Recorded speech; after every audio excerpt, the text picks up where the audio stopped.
Here with us now is Hillel Neuer, Executive Director of the human rights group UN Watch. Hillel, I'm so thrilled to have you. Thanks for coming on. I know you were in town from Geneva, so I appreciate it. Thank you for having me. As the conflict with Iran continues, we've heard criticism from many of our allies as well. What are you watching most closely in terms of how the United Nations is handling this global conflict? Look, the Gulf Arab states who've been hit enormously by Iran, in UAE and Bahrain and Qatar and the other places, they got the Security Council to adopt a very strong resolution condemning Iranian aggression against them. China and Russia were afraid to veto it. They abstained. So that was one response of the UN. But that's the exception. The rest of the UN agencies, led by Guterres, have been condemning the US and Israel very strongly, have not been mentioning the decades of Iranian aggression against the US.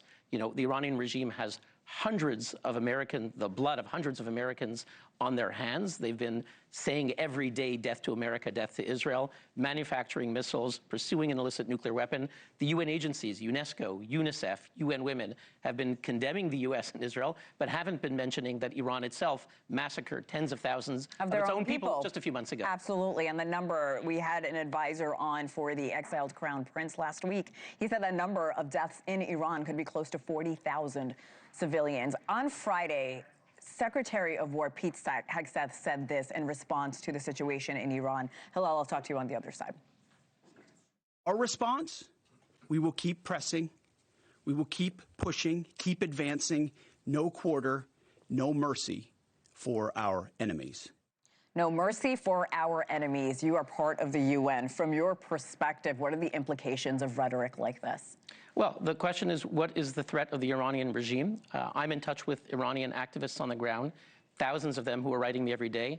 They want this regime gone.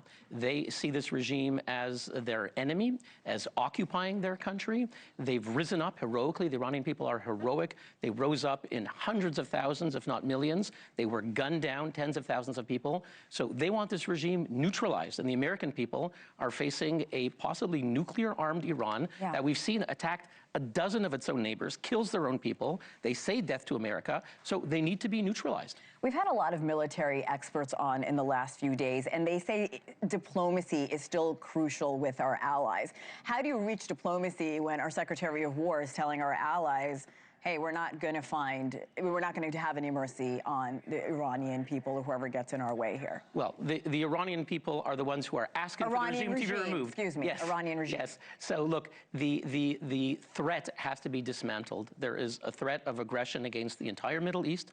Iran has had proxy terror networks, Hamas, the Houthis, Hezbollah, armed and funded by Iran, spreading terror across the region. They tried to kill my friend here in New York City, the journalist and activist, Masih Alinejad, several times tried to kidnap her and kill her. They've tried to kill American leaders here several times. So the threat has to be dismantled. There is a room for diplomacy after the regime has been dismantled. I'm excited to talk to you because, again, you are a voice for the UN. On Friday, the Secretary of War, Pete Hegseth, also talked about the girl in response to the bombing of the girls' school in Iran. Let's listen to that as well. All I can say is that we're investigating that. We, of course, never target civilian targets, but we're taking a look and investigating that. Red tie in front. Just on the basis that with the information you would have, your reconnaissance abilities, ability to gather information, I mean, it's several days on now. So is there any clarity on whose munition this was? We're investigating it. Thank you. All right, almost 175 people were killed in that attack, most of them children. And I think that reporter made a good point. With the technology that the U.S. and Israel have, how do we not know yet just who was responsible for this bombing? Well, there's no independent verification yet of the casualties or anything. It seems like a school was hit, that there were terrible casualties. It's heartbreaking. It's tragic. Let's keep in mind that the U.S. has attacked approximately 6,000 targets.